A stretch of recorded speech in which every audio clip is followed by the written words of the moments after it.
Sweden is the small kingdom where places can sound like something made up for shows like Game of Thrones. But Sweden's history is much more fascinating than fiction. Like the rest of the old Viking countries, Sweden has a violent history of war and forays into foreign lands. Sweden has fought no less than 10 wars against Russia, and at least 12 on their Viking fellows and Danes. History has been fierce and it has been grim, but everything is not what it seems to be. Throughout history, Sweden has always stood out as a relatively lawful and egalitarian society. It's from Swedish and ancient Nordic languages we borrowed the very word law, and for good reasons. Sweden's sense of justice can be traced as far back as one can look. Early on, independent and landowning farmers made Sweden less hierarchical than other European countries. The relatively weak Swedish nobility lost its last privileges in 1866, and early on the monarch too became marginalized in favor of a strong parliament. This made way for a faster emancipation and equalization than elsewhere. The new working class that arose from the agricultural land had an independent and proud mindset right from the start. Religion too lost its dominance over people at an early stage, and the Swedes became very fond of rationalism and enlightenment, some say almost to the brink of dreariness. How come we don't have what you have? Yeah, why is it?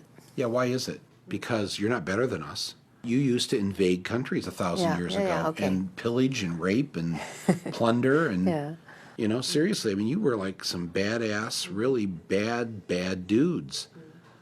And then somehow you got better. Sweden turned from belligerently to peace-loving.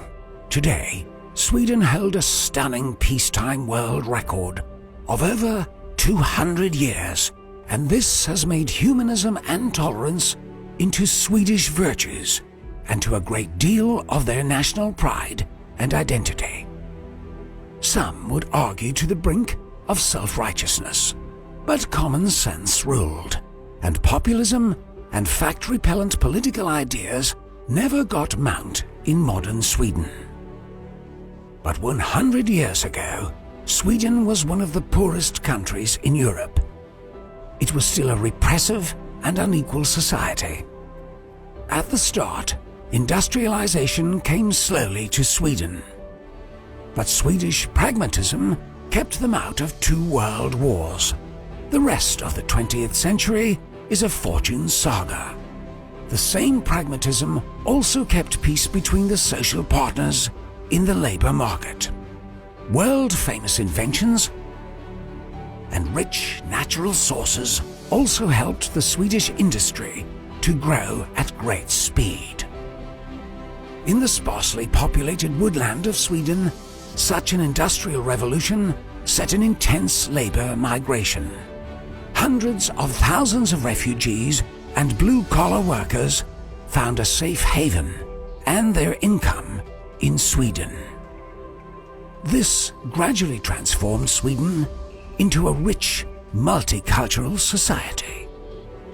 In just a few decades' time, Sweden became the richest country per capita and the most developed country in the world. Sweden is a small country, but in many ways aspires to be a big nation. It has its own automotive industry, space industry, arms industry. They build their own jet fighters.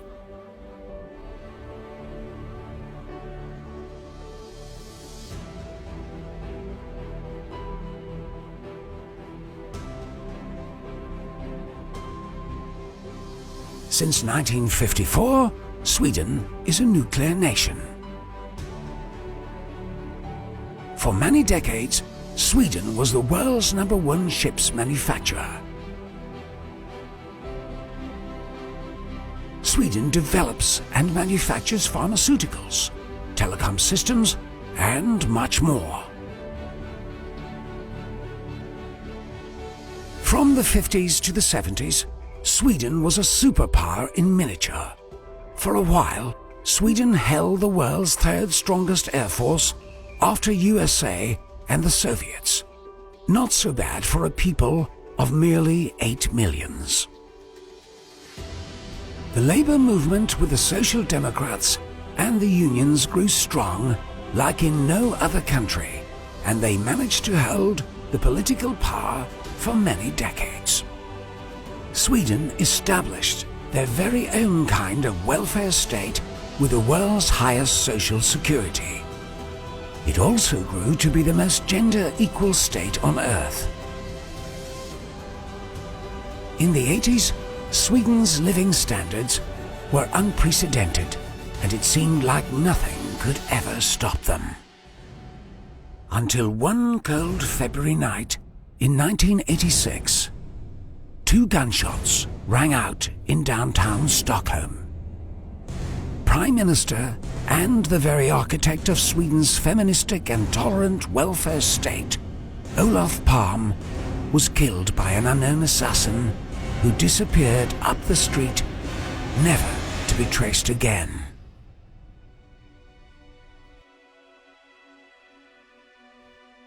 This too became the starting shot for a different path in Swedish history.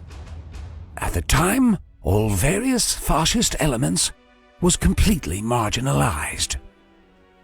But soon after this, they managed to join together and found a common political party.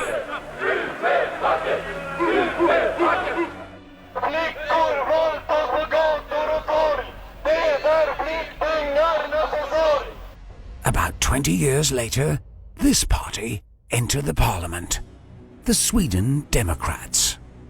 For the first time, Swedish parliament now resides a democratically dysfunctional party that relies on prejudices rather than justice, on myth rather than rationalism, and on intolerance instead of tolerance. Up till now, all other parties had been successful at keeping the neo-fascist out of real political influence. But the hateful rhetorics and populistic blame on immigrants and other minorities has gained ground and forever soiled the country's once decent identity. This new and very un-Swedish racism and the hate propaganda also continues to divide different ethnic groups apart like never before.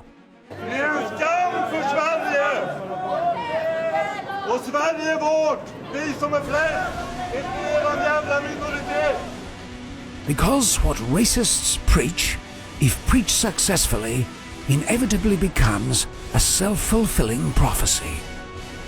Sweden is now in a moral decline. The old virtues have expired and are rapidly being replaced by populistic and unjust virtues that Sweden has never seen the likes of before. Not even back in the Dark Ages. And what's past is prologue. Vem är det som älskar Sverige? Är det nazister och fascister och rasister? Nej! De älskar ingenting!